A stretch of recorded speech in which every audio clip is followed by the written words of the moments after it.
Thank you for your time, Mr. Joshua. I have several questions about the requirement that need to be answered regarding to our development in this cashier app, and I hope you will give me your thoughts about the situation.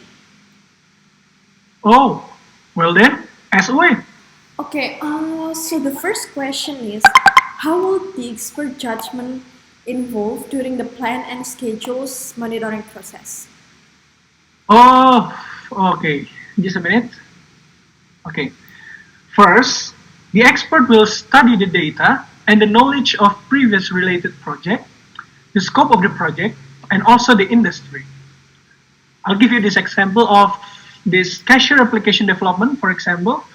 We can study the existing business process that happen inside the sponsor's organization, and then we'll make a judgment based on the data so that the plan and schedule of the development process can be adjusted with when will the implementation date happen.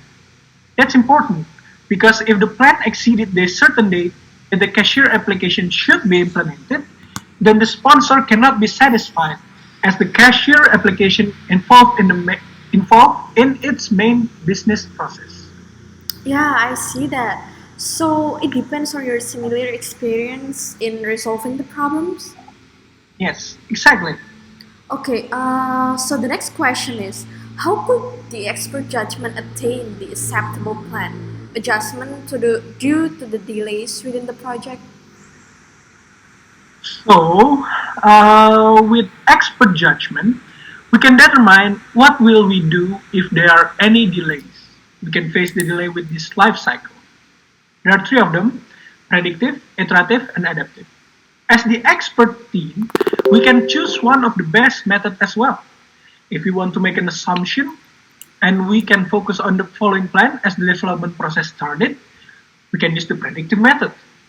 But if we want to evaluate the delay and try to obtain the better deliverables, well, on this case is time constraint because it's delayed, we can use the iterative method because with this method we can iterate the evaluation as the new deliverables have been produced. And lastly, if we want to do the continual evaluation of the delay as the project going, we can use the adaptive ones because this method is the most flexible compared to the other method. Ah, that's quite exciting.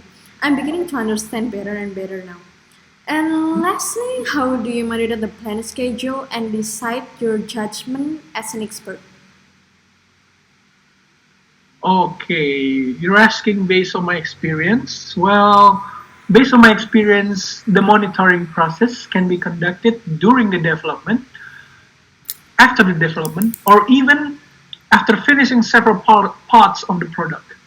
Yeah. For instance, if we monitor the schedule during the development, we can rapidly see if there are some issues and will easily resolve the issues. If we do the monitoring process after the development, well, it will be more effective, but not too efficient because we cannot barely accommodating the adjustment. For example, I'll give you an example. If there is some delay that happened, and if we do the monitoring right after some parts of some activities are being finished or delivered, we can do the adjustment over the schedule persistently because we already have the knowledge based on the previous activity duration.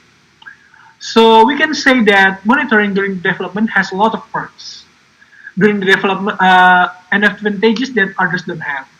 And the insight from seeing the development at the time it is developing is much wider comparing to when someone telling us the experience when the project is alive. The best example, ironically, is you. Since you asked to me about my opinions while you are still in the development stage, making your error margin supposedly much smaller. Since you already have an opinion, you can base your decision to it. Thank you so much for the amazing answer you have given to me. And shall we continue to talk in person? I would be glad to talk more about the project with you. Well, just give me the time, give me the schedule. I'll help you anytime. Okay, thank you for your help. Okay, bye. Yes.